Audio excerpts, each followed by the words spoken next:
అవసరం బట్టి వాడుకుంటా ఉంటామా. అవసరం ఉంటే వస్తారు, అవసరం తీరిపోయిన తర్వాత పక్కన పెట్టేస్తాము.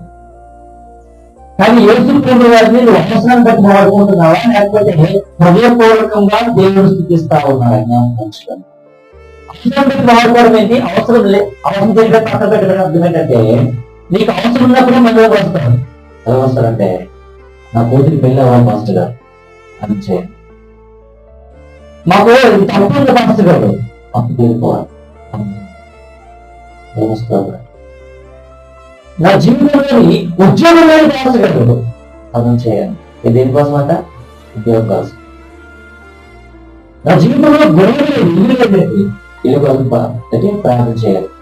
మంచిదే, కానీ ఇవన్నీ సమకూర్చబడిన తర్వాత నువ్వు దేవుని ఎదుగుతున్నావా, మళ్ళా లోకంలో పరిగెత్తావు.